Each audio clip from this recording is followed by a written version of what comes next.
Hey guys, welcome back to another video here on Toned In Entertainment, where we're talking all things pop culture, and today it's time to continue with our comic book discussion of the WCW comic book. Now this is issue number 10. We've got Johnny B. Bad on the cover, and this issue is called Blank Slate.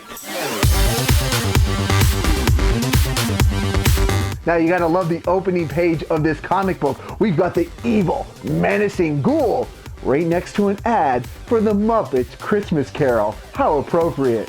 Now the Ghoul says, "A party for me?" And on the next page, we see that some of WCW's finest, from Ron Simmons, Van Hammer, Nikita Koloff, Brian Pillman, the Z-Man, Big Josh, Scott Steiner, Arn Anderson, and others are all ganging up on the Ghoul. The Ghoul even taunts them and says, "When are you gonna send in someone tough?" That essentially this is easy. That's like being a kid at a candy store. Paul E. dangerously is trying to give some words of encouragement to Stunning Steve Austin, but it doesn't seem to be helping. As Stunning Steve and the Steiner brothers are at least trying to make an effort to fight the Ghoul, Paul E. can't help it to shout out an insult. "No wonder why you guys become athletes. You're all stupid." Big Josh tries to join the party, and the Ghoul tells him, "Bad move, Woodsman. You should have axed somebody first." The Ghoul takes Big Josh's weapon away from him and smacks him over the head with it. Scott Steiner's a bit hesitant about attacking the Ghoul after the punishment he received last issue. But being the big bad booty daddy, he mans up and attempts his signature Frankensteiner, but the Ghoul blocks it and sends him flying like a bowling ball, striking down the wrestlers like pins. Paulie looks on and says, "I'm doomed." The dog-faced gremlin proceeds to try his luck with the Ghoul, but gets his signature headgear knocked off. Now the Ghoul stands tall and proud as he has many of WCW's wrestlers surrounding him like a puddle of water. The Ghoul exclaims, "I've done it! I've beaten them all!" It seems that WCW's greatest heroes have all fallen to him, and the consequences of Black Stinger's actions have driven WCW's ticket sales into the red. The Ghoul, towering over Paul E., tells him he needs to live up to his end of the deal. Paul E. tells him he had Rick Rude wear the Ghoul's outfit to throw Sting off his trail. The Ghoul tells him his payment is forthcoming.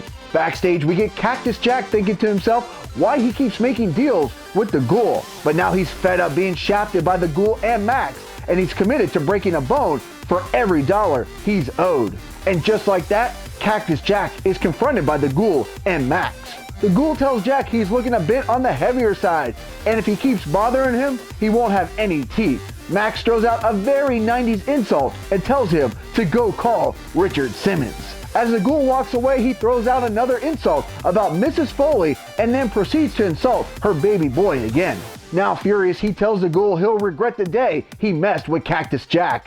The Ghoul says, "Beat it, Toothless." Now this might have been the straw that broke the camel's back as we see Cactus Jack entering a tool shed. And he says, "Laugh while you can, Lizard Man. You may be smarter than Cactus Jack, but you ain't crazier." Now back at ringside, it's time for our main event. Jesse Ventura says that the Black Stinger is putting the title on the line against his former buddy, Johnny B. Bad. JR says that their beef will be settled in the ring.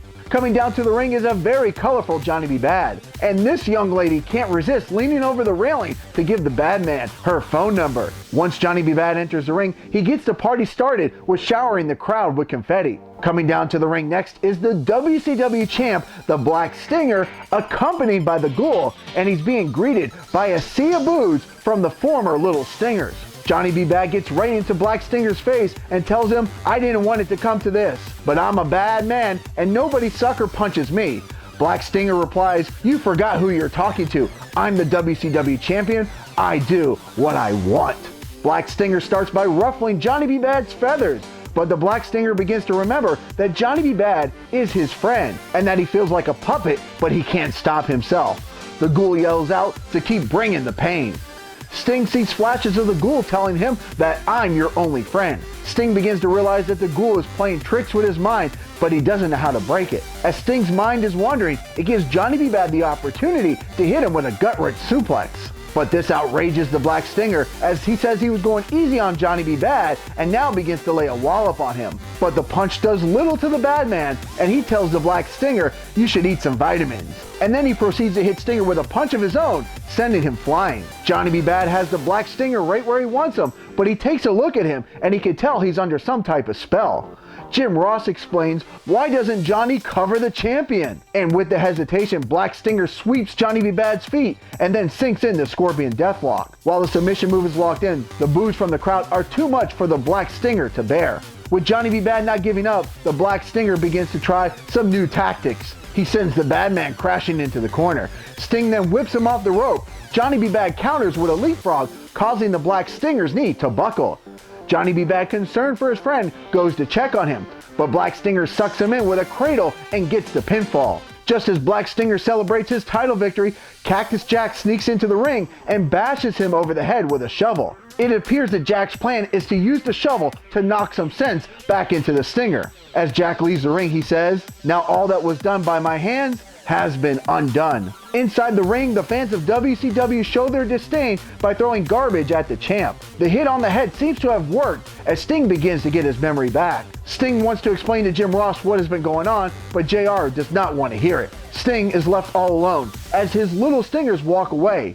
And Sting pleads to them, please don't go, that he's feeling better now. In the locker room, Sting vows to get revenge on the Ghoul for all the headaches he has cost him. Sting's idea is to find his friends and explain to them what has happened.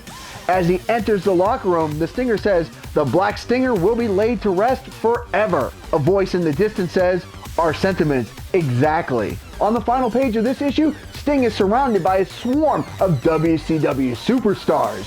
And all Sting can say is, I can explain. Alright guys, well that's going to do it for another action-packed issue of the WCW comic book. Issue number 10 is in the books, and man, I am having a lot of fun reliving this comic book series. So next up, we have issue number 11. We've got the Stinger back on the cover, and it appears we're finally going to learn who the Ghoul is after all this time. So guys, you're going to make sure you want to subscribe here to Toned In Entertainment. Go ahead, hit that button right now, subscribe so you can keep up with the final 2 issues of this awesome comic book series. Alright guys, now do what Arnold would do and go ahead, subscribe to the channel, and we'll see you guys in the next video. Subscribe to the channel.